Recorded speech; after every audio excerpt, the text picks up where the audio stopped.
এখন শুধু আর ইসরায়েলি হামলায় নয়, তীব্র শীতেও মরছে গাজাবাসী।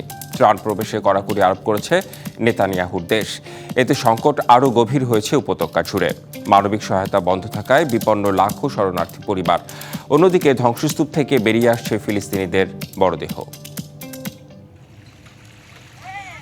ভঙ্গুর যুদ্ধবিরতির মধ্যেই গাজায় ছোবল হেনেছে তীব্র শীত। এ শীত এখন আর শুধু দুর্ভোগ নয়, প্রাণঘাতী হয়ে উঠেছে। ভেজা মাটির উপর টানানো ত্রিপলের নিচে রাত কাটাচ্ছে ফিলিস্তিনি পরিবারগুলো। কোনো গরমের ব্যবস্থা নেই পর্যাপ্ত কাপড়। এমন বাস্তবতায় প্রাণ গেল মাত্র 2 সপ্তাহ বয়সী এক শিশুর। গাজার স্বাস্থ্য মন্ত্রণালয় জানায়, শীতজনিত হাইপোথার্মিয়ায় আক্রান্ত হয়ে মারা যায় শিশুটি। গাজায় তাঁবু, কম্বল সহ আশ্রয় সামগ্রী প্রবেশ করতে দিচ্ছে না ইসরায়েল। ফলে শীত এখন হয়ে উঠেছে প্রাণঘাতী।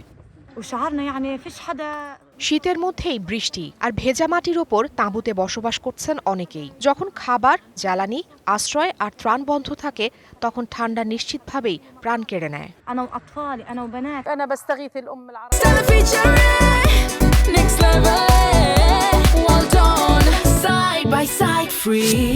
আগুনের ওপর শিশুদের কাপড় শুকানোর চেষ্টা করি। তাদের কোনো বাড়তি কাপড় নেই, আমরা খুবই ক্লান্ত। এই তাঁবু শীত কমাতে পারে না। আল জাজিরার প্রতিবেদনে বলা হয়, মানবিক সংস্থাগুলো অবিলম্বে ত্রাণ প্রবেশের আহ্বান জানাচ্ছে। জাতিসংঘের শরণার্থী সংস্থা UNRW বলছে, ইসরায়েল গাজায় সহায়তা ঢুকতে দিচ্ছে না।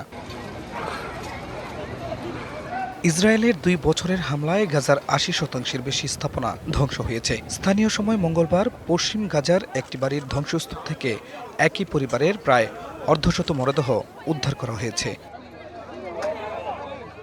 এদিকে কানাডিয়ান এমপিদের একটি দলকে পশ্চিম তীরে প্রবেশ করতে দেয়নি ইসরায়েল।